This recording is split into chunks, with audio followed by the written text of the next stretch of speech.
Inicialmente, iremos repassar a dinâmica desta atividade. Estas palestras especiais de abertura têm a duração de 40 minutos. Cada convidado fará uma palestra de 20 minutos. Não temos previsão de debates ou perguntas do público nesse segmento. Jorge Gerdau Johann Peter é um renomado empresário brasileiro e presidente do Conselho de Administração da Gerdau. Foi fundador do Programa Gaúcho da Qualidade e Produtividade, o nosso PGQP, e atualmente participa do Conselho do Movimento Brasil Competitivo. Presidente da Fundação Iberê Camargo, do Conselho da Fundação Bienal do Mercosul, Gerdau também integra o Conselho da Fundação Bienal de São Paulo. Além disso, é presidente da Câmara de Políticas de Gestão, Desempenho e Competitividade do Governo Federal. Convido a todos para receber com uma calorosa salva de palmas o empresário Jorge Gerdau Johann Peter.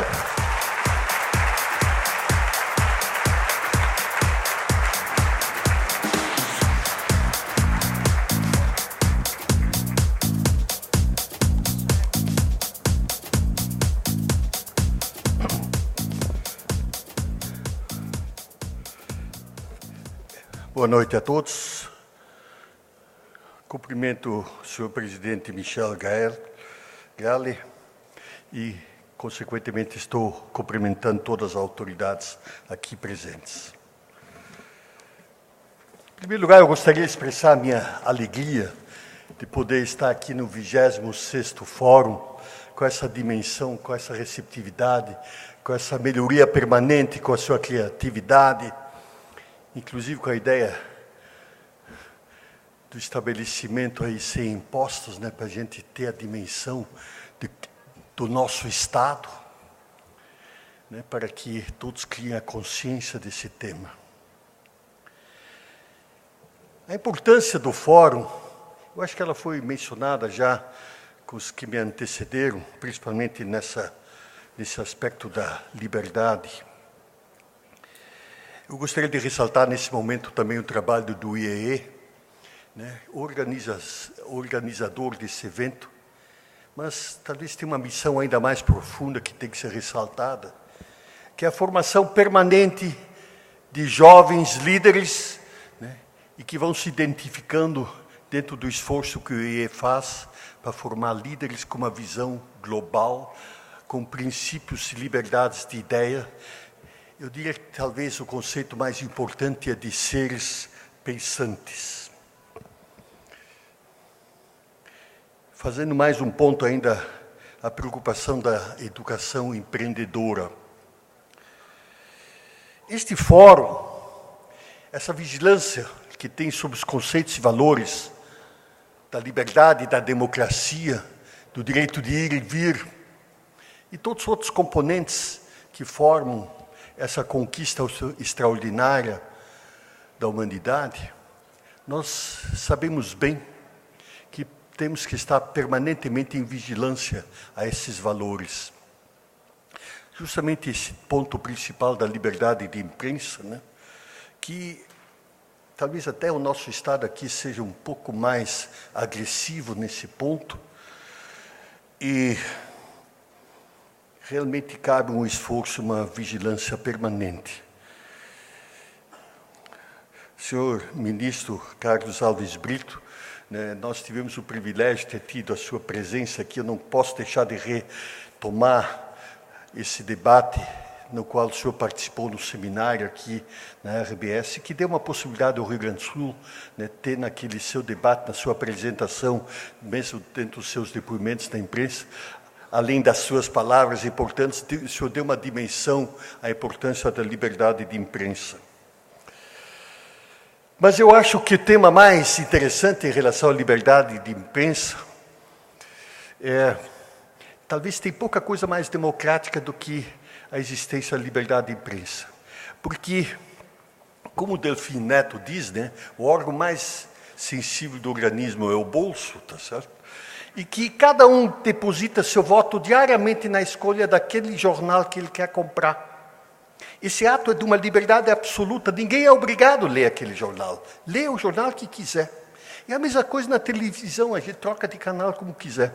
Então, querer intervir nesse processo Nós temos um sistema absolutamente democrático de escolha. E quem conhece o processo de imprensa, né, os jornais vão e voltam, desaparecem e criam-se outros. Né? O mesmo sistema, vamos dizer, quem tem mais anos de vivência e experiência como eu tenho, né, quando eu fui com o Grupo Gerdau para o Rio de Janeiro, eu fui procurar o Jornal do Brasil, não fui procurar o Globo, tá certo? Interessante, tá certo? Aqui, quem conheceu o Correio do Povo era um poder absoluto. Assim, quem vota é o povo. O jornal é grande ou pequeno pela decisão do consumidor. Eu tenho esse conceito em relação à empresa como um todo. O empresário não tem que dizer, eu quero ser o maior. Quem define se a empresa vai ser maior ou não é o consumidor. Esse voto consciente da qualidade do serviço e produto é uma realidade. E na imprensa a mesma coisa. Então não precisa haver conselhos postos autoritariamente para querer interferir no direito que eu tenho da escolha da imprensa que eu quiser ler. O voto pode ser semanal, numa revista semanal e mensal. Então, felizmente, a nossa presidenta tem se posicionado sobre essas pressões de algumas alas do seu partido, né? Ela tem se posicionado de uma forma muito clara, como o João Roberto nos relatou. Mas meu objetivo nessa palestra é trazer aos senhores um pouco algumas preocupações de natureza global. Eu, nesse último ano e meio que eu tenho procurado trabalhar um pouco de forma voluntária no governo, na área de gestão, eu aprendi uma frase que, para a maioria do setor privado, é uma coisa absolutamente evidente. Que o fato da gestão mais importante, o processo de gestão é tremendamente importante. Uma boa gestão me faz com que eu tenha eficiências, produtividades, resultados, independente se é financeiro ou não, ou qualidade de serviço. Mas o processo mais complexo e mais importante, eu hoje cheguei a uma conclusão evidente, que é a visão macro de governança, é a visão estratégica. No processo empresarial privado, esse processo quase que funciona pela pressão do dia a dia do mercado. Mas quando eu olho o cenário dentro dos diversos ministérios, ou analiso a própria visão na decisão dos estados, praticamente me falta uma visão, uma definição de visão estratégica onde eu queira chegar. Ministro, vou me permitir até fazer uma observação que naquela palestra que nós convivemos, né, eu ressaltava a importância do papel de governança do Conselho Nacional de Justiça. Né, o senhor teve um papel importante e o Conselho está tendo um papel importantíssimo. O Judiciário precisa uma governança e o Conselho Nacional de Justiça é uma evolução fantástica nesse campo. Eu tenho uma confiança enorme dessa evolução, né? E que o senhor conduziu e tem tido uma liderança, teve uma liderança importante. Mas o que eu quero dizer com esse macro processo de gestão? É a visão estratégica.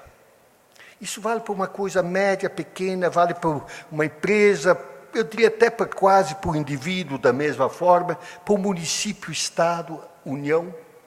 E quem dirá, talvez, no mundo?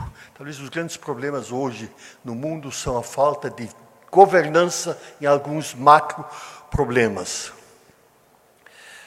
E a ideia básica de todo o tema de gestão, no meu entender, está nesse conceito extremamente concreto que hoje diz é a sustentabilidade.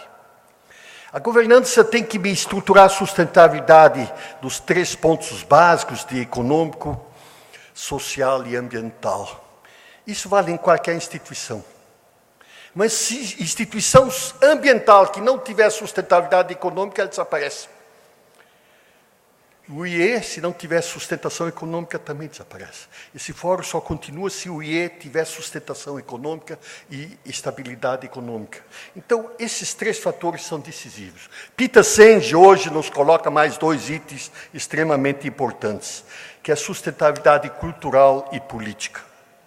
extremamente interessante, que Peter Senge, talvez hoje o maior pensador em termos de governança de Harvard, né, seguidor de Peter Drucker, né, ele trabalha de uma forma extremamente interessante descrevendo esses aspectos. Poderia me estender horas sobre esse processo, mas é muito importante criar-se essa consciência. E os senhores vão perceber um pouco através da minha palestra as minhas angústias.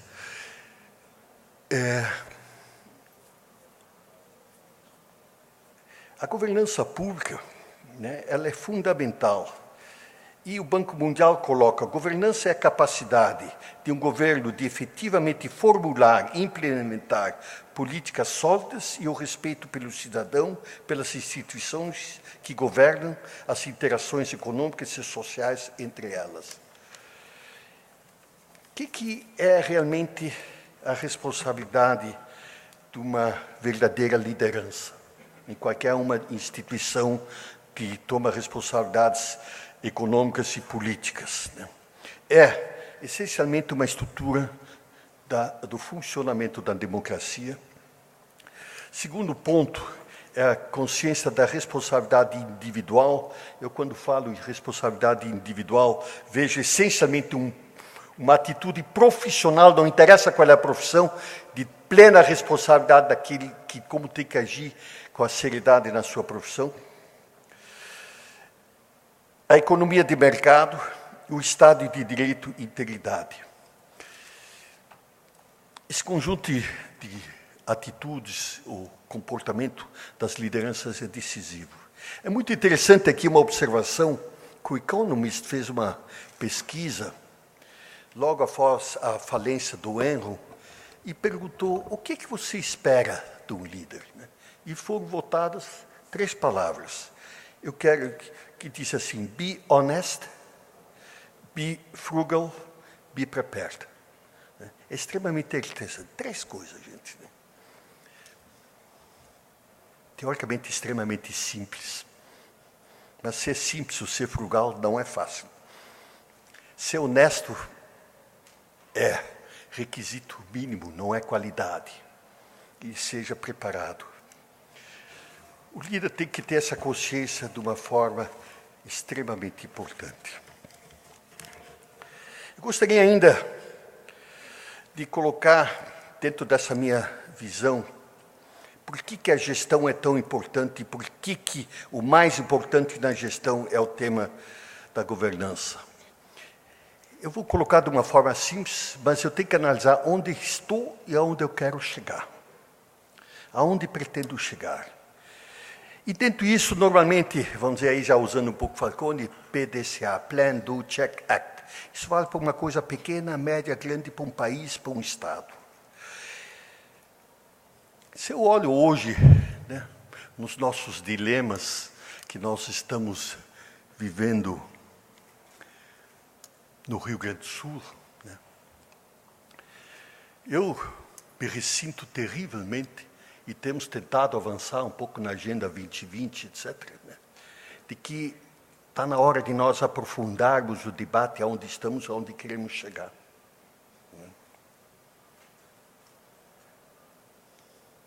Eu estou ainda perguntando quem é o fiel depositário dos depósitos do judiciário que me libera 4 e tantos bilhões, né? E se ele analisou o risco, se esse dinheiro tem condições de voltar ou não.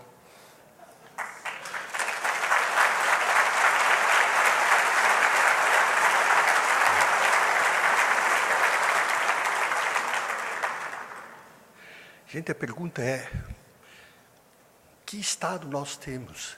E como a governança, a responsabilidade do Estado, do governo nas suas estruturas é decisivo, seja nos 3 poderes, seja na promotoria, seja na organização da sociedade civil, eu estou tremendamente angustiado, gente. E eu lhes dou um exemplo assim simples da minha vida pessoal, né? muito mais intuitivamente, porque essa consciência da dimensão da responsabilidade de ter uma governança na função do Estado em relação à sociedade, é uma coisa que eu criei consciência nos últimos tempos, como eu já expliquei, no setor privado, isso anda. Mas, quando eu olho a longo prazo, né, vou dizer, eu pertenci ao Conselho do Hospital Moinhos de Vento, tá certo? Eu coloquei nos estatutos quem fizesse mais de 75 anos saísse do conselho. Eu já queria que saísse aos 70, mas eu colocar de 75 anos. Não queriam que eu saísse, mas eu disse tem que sair. Né? Vem a renovação. Eu coloquei para o hospital 2 metas, tá certo? Sonhos, utópicos. Eu perguntava como vai ser esse hospital em 10 anos. E segunda meta, eu quero que o Rio Grande do Sul, Porto Alegre, tenha o melhor hospital do Brasil, no Hospital Moinhos de Vento. São metas utópicas, mas é rumo. O que eu sonho? PGQP, eu vi o Peri aí há pouco. Quando eu comecei no PGQP, eu perguntei, qual é a nossa meta? Tinha um grupo de acadêmicos, etc. Tem que ter meta, gente. Nós temos que sonhar qual é a nossa meta. E nós sonhamos, e eu dizia assim, eu gostaria que 50% da população ativa do Rio Grande do Sul soubesse trabalhar com ferramentas de tecnologia de gestão. Nós não atingimos bem esse número, mas foram formados 240 mil, tem mais de 1.600.000 pessoas hoje nos programas de avaliação que funcionam no sistema. Gente, utopia, tem que sonhar.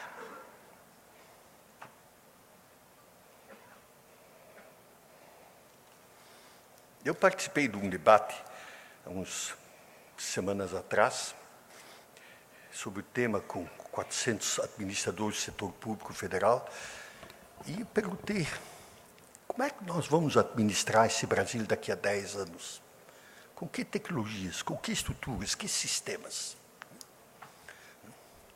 E eu tenho convicção de que o Brasil, querendo, poderia ter a melhor administração pública do Brasil, do mundo. É vontade política, gente. Nós temos tecnologia, gente, etc. Então, eu vou agora para uma outra pergunta para os senhores que eu lancei no Congresso Federal, quando estavam debatendo a criação de uma comissão de gestão.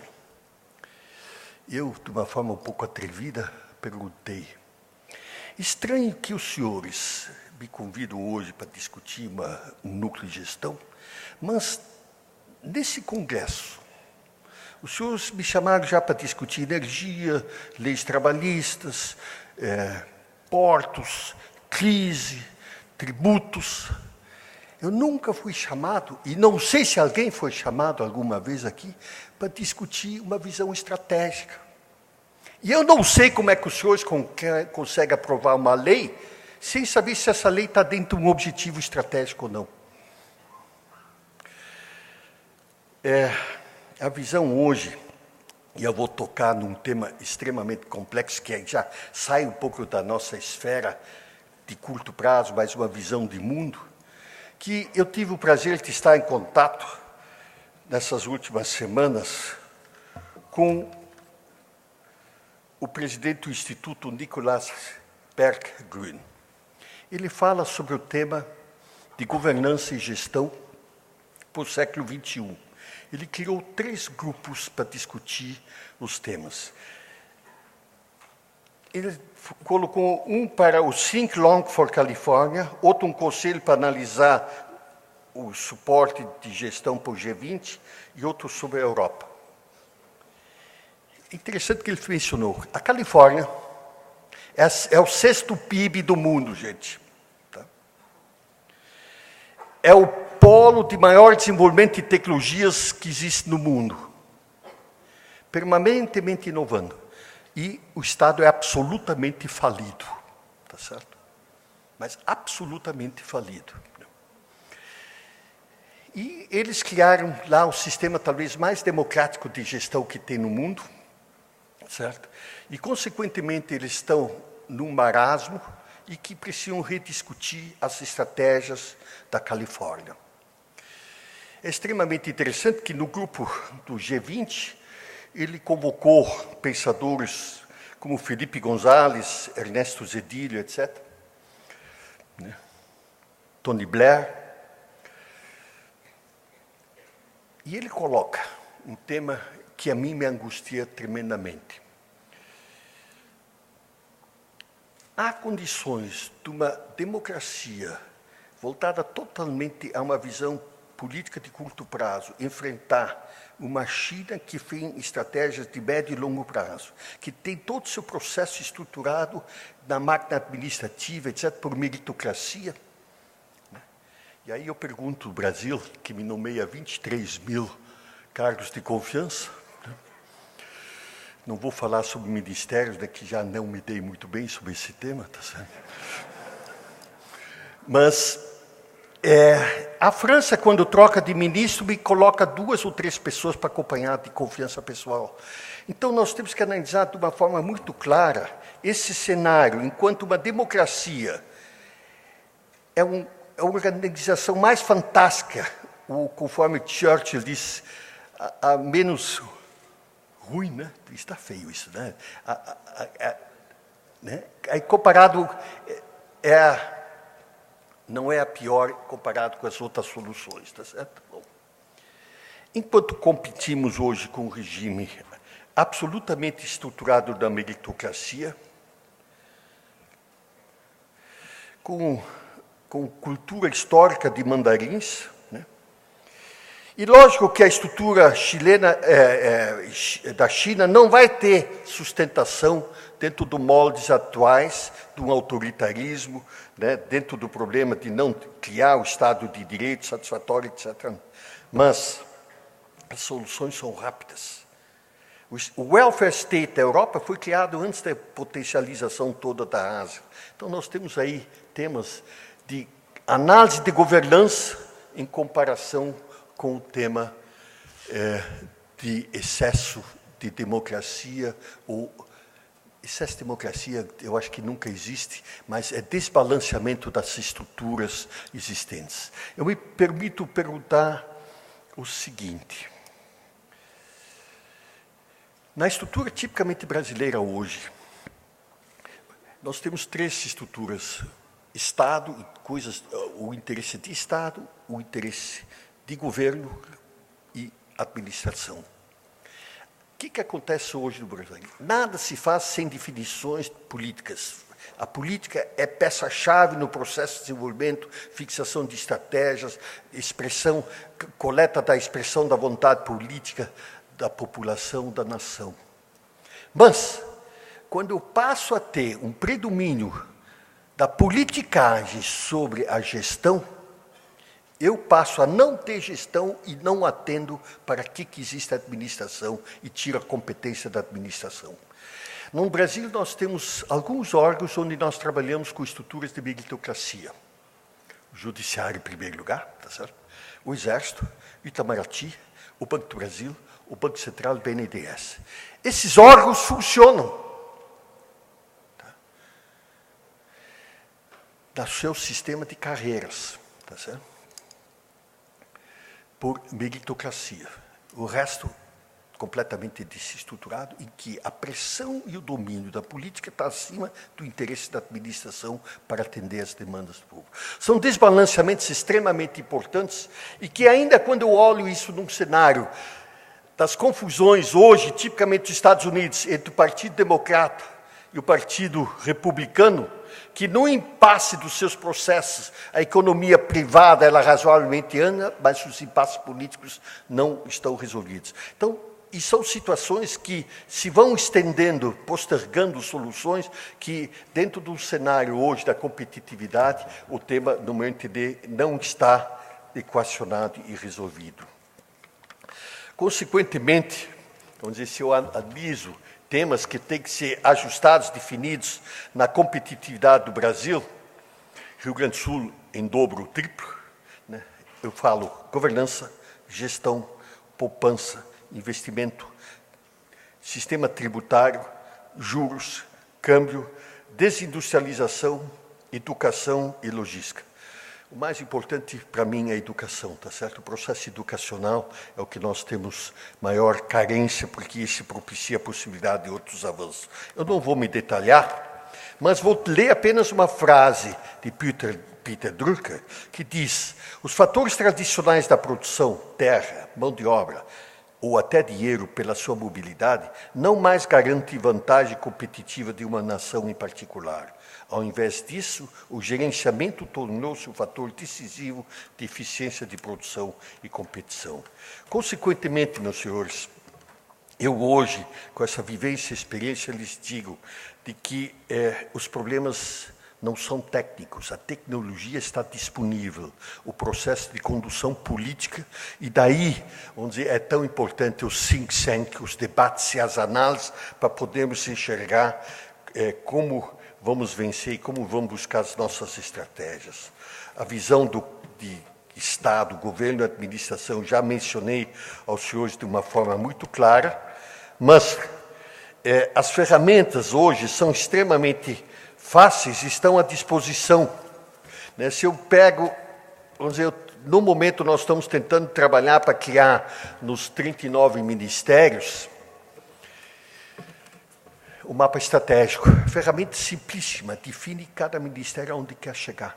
É o mínimo para depois definir quais são os processos críticos que me dão sustentação a esses objetivos. Eu vou fazer uma outra observação. Esses dias dei uma palestra na Fundação Getúlio Vargas e perguntei para eles como é que eu vejo o debate do board, de conselhos de administração do setor privado, sendo debatido sistematicamente. E eu nunca vejo nos jornais, nem no Globo, o processo de governança do setor público. Esse debate não é público. Ninguém debate qual é a competência de governança que nós temos nos setores públicos. Os senhores vejam como é interessante que até a Califórnia apanha nesse processo. Quer dizer, não é um problema só brasileiro, tá certo? É um problema quase que eu diria de natureza global e mundial, né? Mas, como não existe a pressão automática dos processos de mercado, né, na realidade esse tema existe. Essa pergunta sobre a não discussão estratégica eu fiz aqui na nossa Assembleia Legislativa também, né? Perguntei ao mesmo tempo, mas aonde é que os senhores querem chegar? Os senhores querem que o Estado atinja patamar de desenvolvimento econômico com 0,3% do PIB investido em tecnologia aqui no Estado? Os senhores querem chegar com 6 e tantos bilhões de déficit na Previdência? Nós vamos chegar? Nós vamos ter o segundo pior índice de investimentos do Brasil em proporção ao orçamento é o do Rio Grande do Sul? É falta de vontade e definição estratégica, tá certo? Isso vem de longe, gente, tá certo? Né? Mas, na realidade, olhando o tema em termos globais, o tema exige um esforço enorme, porque com o índice de poupança que o Brasil tem, abaixo de 20%, é muito difícil aumentar o crescimento. A China o atingiu porque tem poupanças e investimento acima de 40%. A Índia está com poupança e investimento em relação ao PIB de 26%, 27%. Nós não conseguimos chegar no número de 20%, deveríamos ter no mínimo 25%. Bom, eu encerro aqui com uma mensagem aos senhores. Vamos continuar trabalhando firmemente no nosso IE, vamos trabalhar firmemente no nosso fórum, vamos debater as opções de uma forma aberta, democrática, como tem se feito. E eu coloco aqui uma frase que alguns já me ouviram falar esse tema. É de Cosimo Medici, né? De 1440 a 1480, ele escreveu de que o empresário tem que cuidar, em primeiro lugar, da sua família, segundo lugar, tem que cuidar a empresa, e o terceiro lugar, ele diz, cuide dos políticos, porque se não cuidar dos políticos, eles se estragam tudo que nós fizemos de bom dentro da empresa.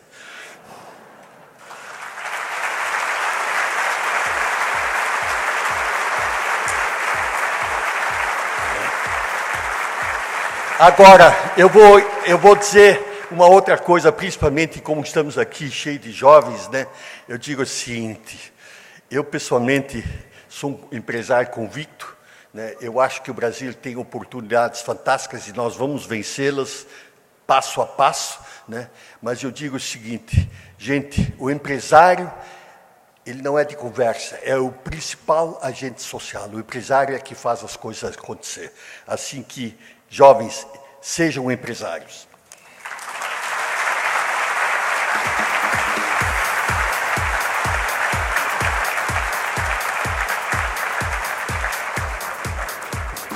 Muito obrigado ao Dr. Jorge, e ouviremos a seguir o presidente do Banco Central do Brasil, Alexandre Tombini. Nasceu em Porto Alegre. O economista Alexandre Tombini é o atual presidente do Banco Central do Brasil. Foi convidado pela presidente Dilma Rousseff e assumiu o cargo em janeiro de 2011. Foi o responsável pela operação do modelo econométrico para a economia global, desenvolvido pela London Business School. Entre as suas missões no atual cargo está o desafio de manter a inflação baixa e livrar o país das crises econômicas oscilantes. Convido ao púlpito e convido vocês a dirigirem a ele um caloroso aplauso, o economista Alexandre Tombini.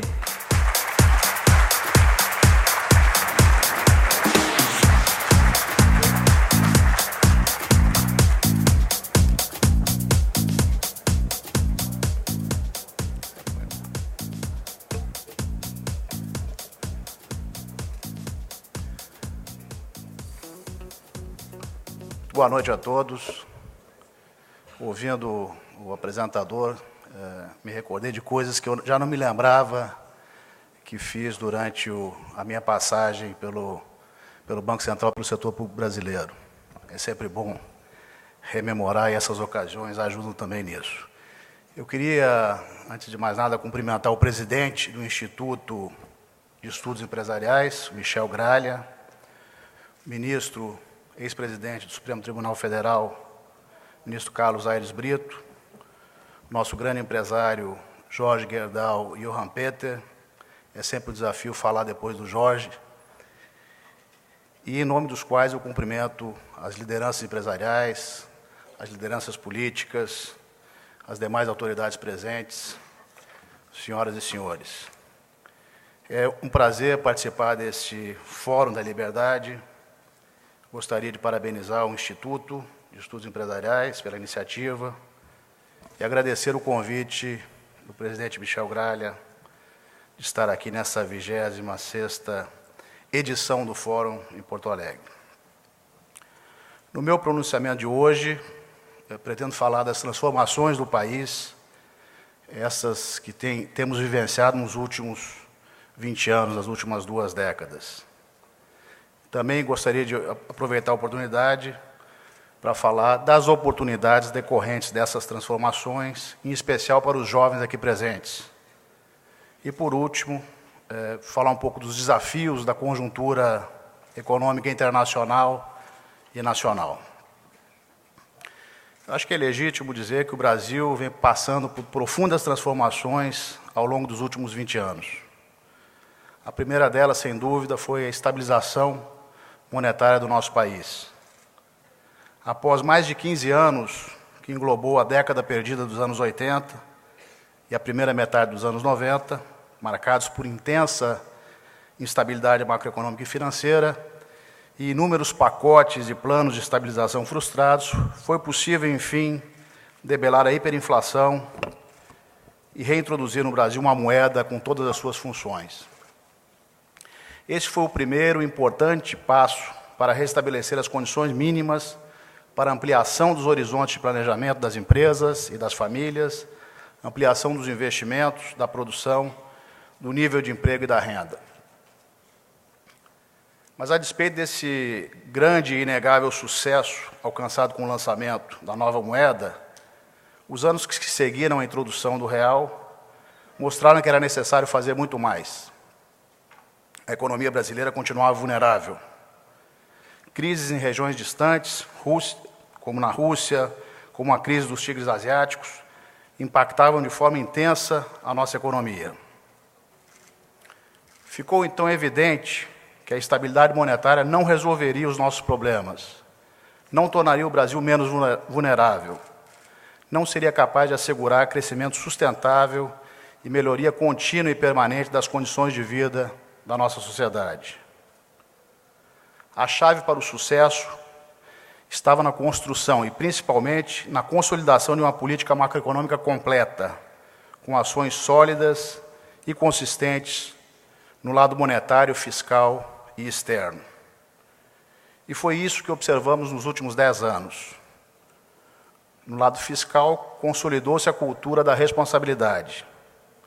A dívida líquida do setor público, após alcançar o pico de 60% do produto interno bruto, iniciou uma trajetória de declínio e hoje está em 35% do PIB.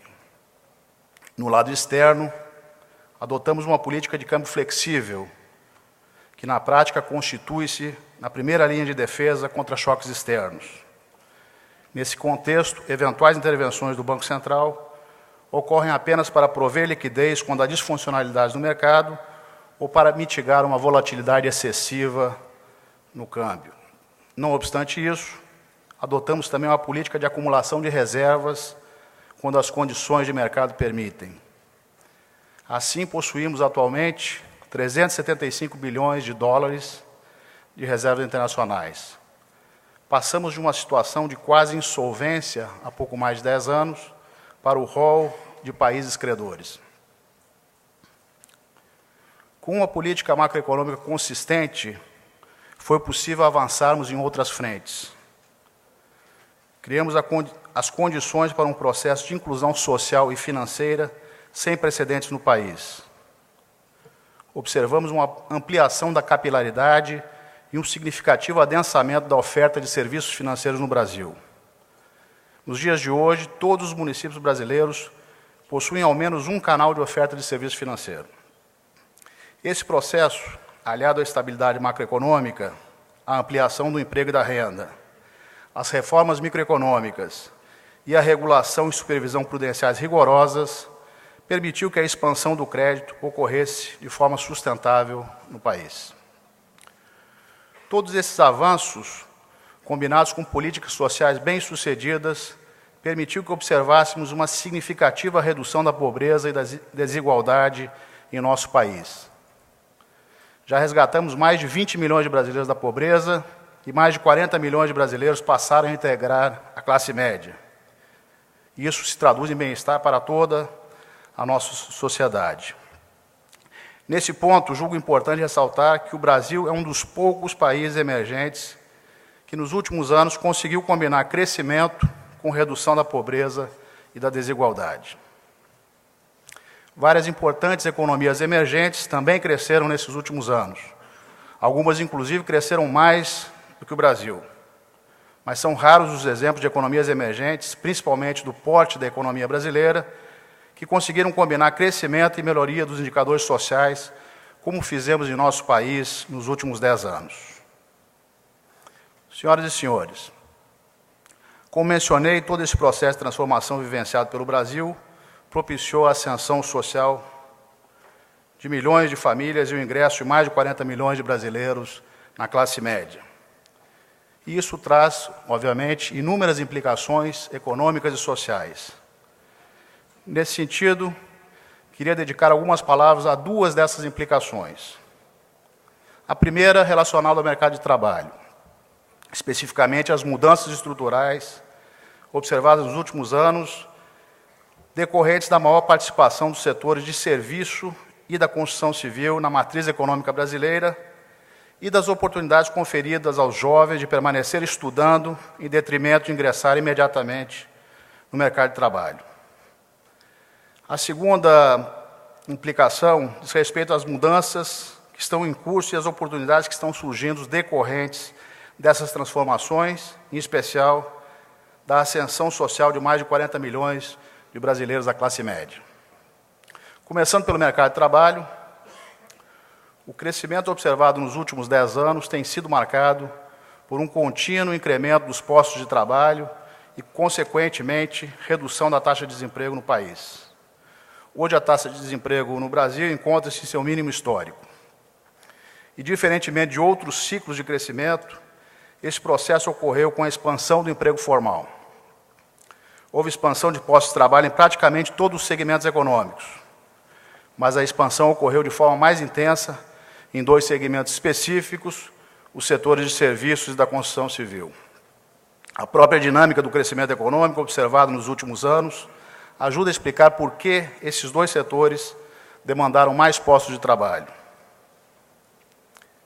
O aumento do emprego geral, da renda real do trabalhador, as transferências no âmbito das políticas de redução da pobreza, os programas de habitação social e a expansão do crédito, inclusive do crédito imobiliário, são fatores que contribuíram de forma mais intensa para o aumento da demanda dos setores de serviço e da construção civil, quando comparado a outros setores da economia.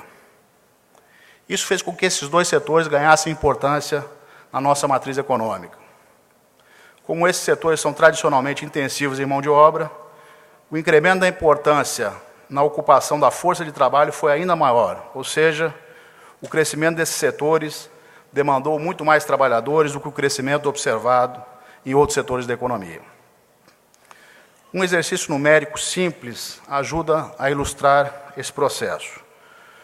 Supondo-se que o emprego no setor de serviços tivesse crescido desde 2003 no mesmo ritmo que nos outros setores econômicos, a taxa de desemprego em 2012, na média, teria sido 1,5 ponto percentual superior à taxa efetivamente observada de desemprego. Ou seja, se na média o desemprego foi 5,5% nessa nova matriz econômica, se estivéssemos na matriz de 10 anos atrás, esse desemprego não seria 5,5%, seria na ordem de 7%. Um exercício simples para ilustrar esse impacto da transformação na matriz econômica sobre o mercado de trabalho. As transformações econômicas e sociais observadas nos últimos anos também resultaram em mudanças na taxa de participação do jovem no mercado de trabalho. A expansão da classe média, o aumento da renda real dos chefes de família, os programas oficiais de financiamento educacional e a maior oferta de vagas nos cursos de nível superior, todos esses fatores combinados permitiram que os jovens permanecessem mais tempo estudando, aumentando os anos de escolaridade, ao invés de ingressarem mais cedo no mercado de trabalho, em piores condições para competir por um emprego. Isso, de per se, é extremamente positivo. No futuro, teremos uma força de trabalho ainda mais qualificada do que tivemos no passado. Mas, obviamente, teve consequências. Houve uma redução drástica da taxa de participação dos jovens até 24 anos no mercado de trabalho entre 2003 e 2012, ou seja, no espaço de 10 anos. E também uma redução, consequentemente, da taxa de desemprego dessa faixa etária, diferente do que se observa em muitos países, onde a taxa de desemprego dos jovens tem sido persistentemente muito alta. De forma similar, um exercício simples, também nesse caso ajuda a ilustrar o processo. Mantendo fixa, no nível de 2003, a proporção de jovens até 24 anos na força de trabalho total, a taxa de desemprego média em 2012 teria sido 0,8 ponto percentual superior à efetivamente observada. Ou seja, não seria o 5,5, seria 6,3, só com essa mudança estrutural no mercado de trabalho.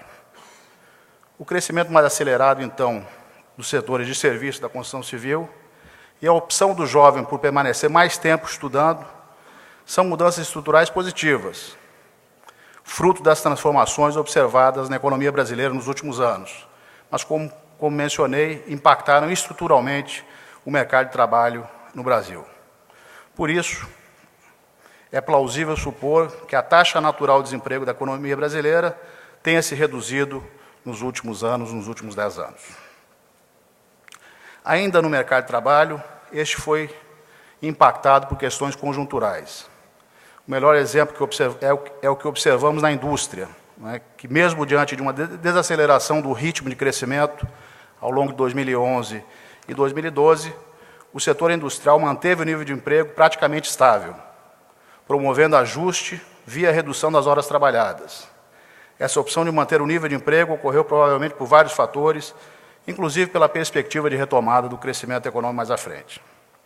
Em síntese, o que estamos observando é que o mercado de trabalho se manteve aquecido, mesmo durante o período de desaceleração econômica, entre outros fatores, por uma opção da indústria em reter a mão de obra. Bem, a segunda implicação dessas transformações, tanto no mercado de trabalho quanto na estrutura da economia, ou seja, essa ascensão de milhões de brasileiros à classe média, gera uma série de oportunidades que podem ser aproveitadas, certamente, algumas delas já estão sendo aproveitadas nesse momento. Isso interessa particularmente uma parcela significativa, imagino, do público aqui hoje presente, os jovens estudantes, que em breve entrarão no mercado de trabalho e também dos jovens empreendedores, né, que hoje já se deparam com o desafio de expandir seus negócios. O modelo de desenvolvimento que optamos no Brasil, que combina crescimento econômico com inclusão social, permitiu que resgatássemos os milhões de brasileiros da miséria e da pobreza extrema e a ascensão dos outros 40 milhões de brasileiros da classe média. O principal benefício, sem dúvida, é o seu caráter social. Mas toda essa transformação se traduz também em inúmeras oportunidades de negócios. Essa nova classe média, mas também as classes de rendas menos favorecidas, apresentam inúmeras demandas, muitas delas ainda não atendidas, muitas delas mal atendidas, são demandas por bens de consumo duráveis e não duráveis, por habitação, mas também por serviços básicos, pessoais, residenciais e de diversão. Some-se a isso ainda as deficiências presentes no âmbito da infraestrutura, que irão demandar a inversão de vultosos recursos para projetos de pequeno, médio e grandes portes no futuro. É nesse contexto que vislumbro oportunidades para a realização de novos negócios e aperfeiçoamento e expansão dos negócios existentes. No âmbito do sistema financeiro, os bancos já estão adaptando seus modelos de negócio para aproveitar essas oportunidades. O mercado de crédito é um bom exemplo dessa adaptação. Historicamente, o crédito no Brasil sempre apresentou um volume modesto em relação ao tamanho da economia, quando comparamos internacionalmente. Mas o que foi observado nos últimos anos foi um crescimento sustentável do crédito, que passou de 25% do Produto Interno Bruto em 2002 para mais de 50% do PIB em 2013. E o mais importante, esse crescimento se deu com base na expansão da base de clientes, representando um expressivo processo de inclusão financeira no país. E essa é uma tendência. Os bancos estão constantemente adaptando seus modelos de negócio para atender às demandas dessa nova classe média e também das classes de menor poder aquisitivo, criando novos produtos e oferecendo novos serviços, muitas vezes específicos para esse novo público. Resguardado o objetivo principal da prudência, o Banco Central tem incentivado e contribuído com o processo de inclusão financeira. A regulação bancária nos últimos anos vem se adaptando às novas demandas da sociedade. Como exemplo, posso citar aqui o advento do crédito consignado, a conta simplificada, a regulação das cooperativas de crédito e, mais recentemente, instituímos a nova regulamentação de agências e postos bancários, adaptando o arcabouço legal às necessidades atuais da população em relação a serviços financeiros. Com isso, alguns bancos de grande porte instalaram postos de atendimento que apresentam bons resultados na abertura de contas de depósito e oferecimento de capital de giro para pequenos empresários em municípios de pequeno porte e comunidades das grandes cidades. E estamos finalizando a proposta de marco regulatório para pagamentos móveis, que parte da premissa de que o surgimento de novas tecnologias e a crescente participação de empresas não financeiras na prestação de serviços de pagamento é uma realidade. Esse cenário tem o potencial de trazer benefícios, tais como a redução de preços, mais conveniência, melhoria do serviço, facilitação da inclusão financeira e maior competição na prestação desse serviço. Em síntese, o sistema financeiro está se moldando a esse novo ambiente, e isso é uma boa notícia para todos os tipos de negócio, pois o papel de um sistema financeiro é ser o elo entre os diferentes agentes econômicos, aproximando consumidores e vendedores e viabilizando a realização de negócios. Senhoras e senhores, gostaria de falar um pouco agora sobre o cenário econômico internacional e a economia doméstica. O ambiente externo, o ambiente internacional, permanece complexo. Na nossa visão, a probabilidade de ocorrência de eventos extremos nos mercados financeiros internacionais atualmente é mais baixa do que já foi, dadas as ações promovidas, entre outros entes, pelos bancos centrais nos últimos 2 anos. No entanto, episódios como o que observamos recentemente no Chipre e as respectivas repercussões nos mercados financeiros globais reforçam a percepção de que o cenário externo ainda é complexo e que ainda há vulnerabilidades. A perspectiva, na nossa visão, continua sendo de baixo crescimento econômico por um período prolongado para a economia global. Nas economias maduras, o espaço para a utilização de política monetária continua limitado e prevalecem restrições fiscais neste e nos próximos anos. Já em importantes economias emergentes, o ritmo de atividade tem se intensificado, amparado, entre outros fatores, pela resiliência da demanda doméstica. No Brasil, temos observado uma recuperação gradual do ritmo de crescimento econômico. No setor industrial, o sentimento do empresariado melhorou e a produção tem mostrado tendência de crescimento nos últimos meses, a despeito do resultado da produção industrial em fevereiro. A título de exemplo, a produção, por exemplo, de veículos aumentou mais de 12% no primeiro trimestre de 2013, em comparação com o igual período de 2012. Além disso, temos observado um processo que tem se disseminado gradualmente entre outros segmentos industriais. No setor agrícola, a produção de grãos deverá bater novo recorde em 2013. E essa boa perspectiva tem contaminado positivamente segmentos econômicos correlatos. O setor de serviços, por sua vez, continua se expandindo, porém a um ritmo mais moderado do que o passado recente. Em linhas gerais, olhando pela ótica da demanda, a demanda doméstica continua sendo o principal suporte da economia brasileira. A expansão moderada do crédito, a geração de empregos e a ampliação da renda continuam estimulando o consumo das famílias. E esse ambiente tende a prevalecer neste e nos próximos trimestres, quando a demanda doméstica ainda será impactada pelos efeitos das ações de política recentemente adotadas, que são defasados e cumulativos. Uma outra notícia promissora vem pelo lado do investimento, que voltou a apresentar taxa positiva de crescimento no último trimestre de 2012, após 4 trimestres consecutivos de retração. E pelas informações disponíveis, o investimento também cresceu no primeiro trimestre de 2013. Temos como exemplo a produção de bens de capital, que cresceu 13,3% no primeiro bimestre de 2013, em comparação com o igual período de 2012. Temos também as vendas de máquinas agrícolas, que cresceram 29,6% nos 3 primeiros meses de 2013, em relação ao mesmo período do ano passado, e a produção de caminhões, que cresceu 39,1% na mesma base de comparação. Essa recuperação do investimento é explicada, em parte, pela própria perspectiva de retomada do crescimento econômico, que já está em curso de forma gradual.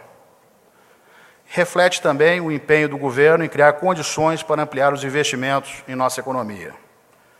Nesse sentido, ressalto que o governo já adotou medidas para simplificar o sistema tributário, para reduzir impostos e custos incidentes sobre os investimentos e a produção. Adotou medidas também para aumentar a produtividade e a competitividade de nossa economia e lançou um amplo conjunto de concessões ao setor privado nos segmentos de portos, aeroportos, rodovias e ferrovias. Em resumo, creio que está em curso um processo de retomada do crescimento econômico no Brasil. Neste primeiro trimestre, provavelmente crescemos no primeiro trimestre de 2013 ao ritmo de 4% anualizado. E a expectativa do mercado e as nossas projeções apontam um crescimento em 2013 ao redor de 3%. Senhoras e senhores, como mencionei no início do meu pronunciamento, observamos nos últimos anos avanços estruturais significativos em nosso país. A consolidação da estabilidade macroeconômica, com o cumprimento da meta para a inflação por 9 anos consecutivos, combinada a importantes avanços institucionais, permitiu a redução significativa dos prêmios de risco no Brasil. As mudanças observadas na estrutura dos mercados financeiros e de capitais, com o aprofundamento do mercado de crédito e a geração de superávites primários consistentes, com a manutenção de tendência declinante para a relação dívida pública e o PIB, favoreceram o processo de redução das taxas de juros no país. Some-se a isso o aumento da oferta de poupança externa e a redução no seu custo de captação. Essas transformações caracterizam-se por um elevado grau de perenidade e contribuem para que a economia brasileira apresente hoje sólidos indicadores de solvência e de liquidez. O controle da inflação, conduzido no bojo de um sistema de metas já consolidado, insere-se nesse contexto de transformações virtuosas da nossa economia. E não poderia ser diferente. A sociedade brasileira sabe que taxas de inflação elevadas geram distorções na economia, levam a aumentos dos prêmios de risco, deprimem os investimentos, subtraem o poder de compra de salários e reduzem o potencial de crescimento da economia. Todas essas e outras transformações por que passou a economia brasileira permitiram que alcançássemos um novo patamar para as taxas de juros em geral. Isso, entretanto, não significa que os ciclos monetários foram abolidos no país. Nesse sentido, quero deixar claro que o foco da política monetária tem sido e continuará a ser exclusivamente a manutenção da estabilidade de preços. A esse propósito, o Banco Central tem comunicado à sociedade sua preocupação com o nível e a resistência da inflação nos últimos meses. Não obstante, dadas as incertezas remanescentes, o Banco Central tem atuado com cautela. Não resta dúvida, porém, de que a comunicação é parte importante do processo de condução da política monetária no país. O ajuste na mensagem do Banco Central, por si só, já determinou mudança relevante nas condições financeiras de modo geral. Nesse sentido, ações foram tomadas, mas é plausível afirmar que outras poderão ser necessárias. Para decidir sobre isso, o Banco Central irá acompanhar a evolução do cenário macroeconômico. Senhoras e senhores, creio que é justo dizer que o Brasil mudou muito nos últimos anos e mudou para melhor. Consolidamos a nossa estabilidade macroeconômica, fortalecemos o nosso sistema financeiro e reduzimos a pobreza e a desigualdade. Com isso, o Brasil deixou de ser o país do futuro, passou a ser um protagonista no cenário econômico e político mundial. E temos boas perspectivas para os próximos anos, próximas décadas. Somos uma democracia com um processo eleitoral moderno, eficiente e plenamente confiável. Temos poderes independentes e instituições consolidadas e fortes. Somos um país de quase 200 milhões de habitantes que falam uma única língua de norte a sul, de leste a oeste, que convivem em harmonia com diferenças étnicas e religiosas. Somos ainda uma sociedade relativamente jovem, com um bônus demográfico pelos próximos 15 anos. Possuímos água potável, terras aráveis e produtivas, reservas minerais e todo o potencial de exploração de petróleo na camada do pré-sal. Possuímos uma economia diversificada, um setor industrial abrangente, uma agricultura pujante e produtiva e um setor de serviços em expansão. Tudo isso representa um importante e valioso ativo da nossa sociedade, do nosso país. Mas também temos pela frente importantes desafios. Alguns deles são desafios históricos. Temos o desafio, e com certeza o mais importante em termos sociais, de erradicar a pobreza extrema em nosso país. Precisamos melhorar o nosso sistema de educação, em todas as suas dimensões. E um mundo cada vez mais integrado, é fundamental aumentarmos a nossa produtividade e competitividade. Para isso, é essencial, entre outros fatores, aperfeiçoarmos e ampliarmos a nossa infraestrutura, principalmente a infraestrutura logística, e criarmos condições propícias ao investimento produtivo. Esses são desafios não só do governo, mas de toda a sociedade.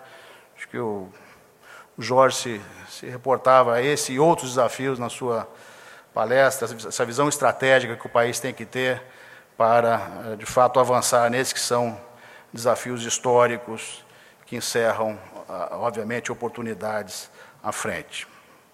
Os resultados no enfrentamento desses desafios não são de curto prazo, né, mas temos que começar e, de certa forma, já temos trabalhado no sentido de atacar esses desafios e avançar no país.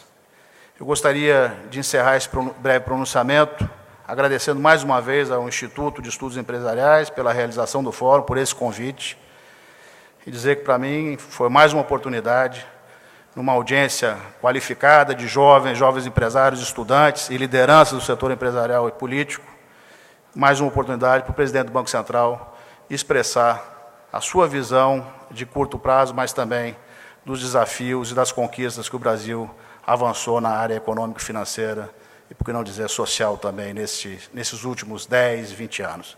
Muito obrigado e, mais uma vez, agradeço pelo convite.